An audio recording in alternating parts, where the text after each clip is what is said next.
sehingga publik bertanya-tanya apa yang dilakukan oleh KPK ini, apalagi KPK ini kan tahu kita sedang dalam proses yang jelang 2024.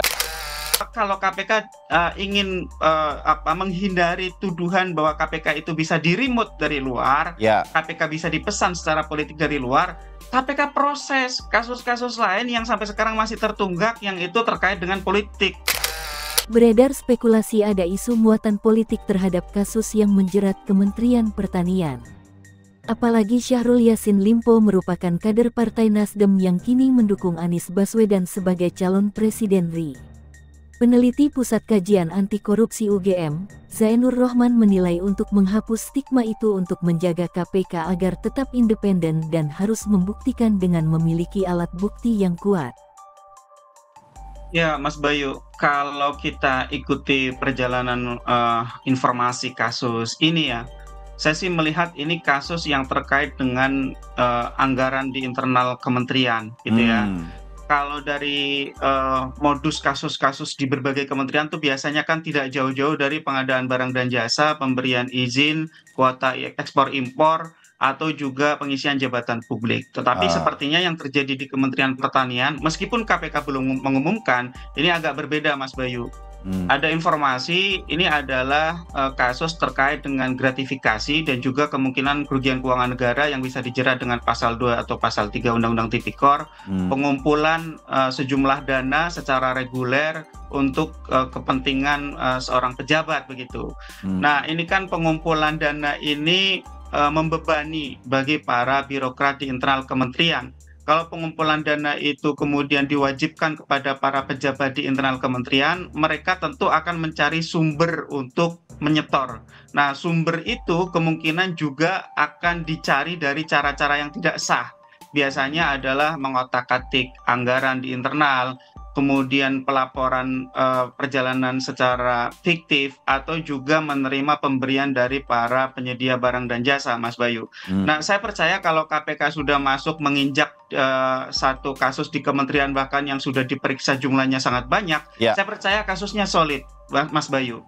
Nah, ini soal apakah kasus ini ada atau tidak ada dengan kaitan politik, tentu itu menurut saya adalah soal yang lain. Tetapi kalau dari sisi kasusnya sendiri, saya percaya KPK pegang alat bukti. Memang saat ini masih di tahap penyelidikan. Kalau di dalam KUHP penyelidikan itu kan untuk mengetahui ada atau tidaknya tindak pidana dan dapat atau tidaknya dilanjutkan di proses penyidikan. Tetapi kalau di KPK itu kan selangkah lebih maju. Mungkin Pak Saud nanti bisa jelaskan. Nah, jadi saya melihat memang kalau dari sisi kasusnya, saya pikir itu tidak akan terlalu repot bagi KPK untuk bisa membuktikan bahwa kasus ini memang kasus yang secara hukum ada alat buktinya, bisa dipertanggungjawabkan di depan persidangan sehingga nanti bisa dilakukan proses penuntutan. Nah, kalau soal apakah ini kemudian politik atau non politik, silakan ya teman-teman yang bergerak menganalisis dari sisi politik itu bisa melakukannya. Tapi bagi saya sih sebenarnya tidak ada soal, Mas Bayu. Apakah itu kemudian adalah pesanan atau bahkan kriminalisasi atau tidak, itu bisa dibuktikan menurut saya dengan beberapa hal. Yang pertama, apakah ada alat bukti yang kuat atau tidak. Yang kedua, apakah kasus ini sebenarnya adalah kasus yang sudah sejak lama diketahui tetapi baru diproses sekarang? Maka jika seperti itu, maka itu kemungkinan terkait dengan politik. Atau yang ketiga, kalau aparat penegak hukum memiliki alat bukti keterlibatan pihak-pihak lain yang sedang berada di kekuasaan tetapi berasal dari partai politik yang berbeda, ketika itu tidak diproses, maka itu kemudian ada yang disebut dengan tebang pilih, maka itu bisa disebut sebagai politisasi. Usai sudah dimintai keterangan lalu selama 3,5 jam, Mentan SYL menjelaskan alasannya tidak hadir pada 2 panggilan KPK. Ia menerangkan bahwa dirinya sedang ada tugas negara, sehingga tidak bisa hadir memenuhi panggilan dari KPK. Selain itu juga, Mentan SYL sempat mengakui bahwa apa yang dilakukan KPK melakukan proses penyelidikan dugaan korupsi di Kementan sudah sesuai dengan prosedur yang ada.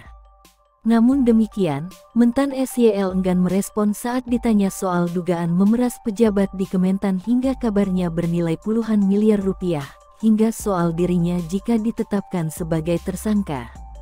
Tidak hanya itu, Zainur, salah satu pakar Pukat UGM, mengkritik kinerja KPK terhadap menjelang proses politik 2024 ini.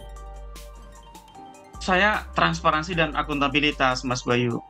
KPK kan selama ini berlindung di balik status penyelidikan. Nah, status penyelidikan itu kan memang di situ belum ada tersangkanya begitu ya. Jadi KPK merasa masih punya waktu untuk melakukan pemeriksaan, melengkapi berkas-berkas, dan informasi yang harus disampaikan kepada publik itu terbatas dengan alasan kerahasiaan gitu ya. Agar misalnya para pihak itu tidak melarikan diri, menghilangkan barang bukti dan lain-lain gitu.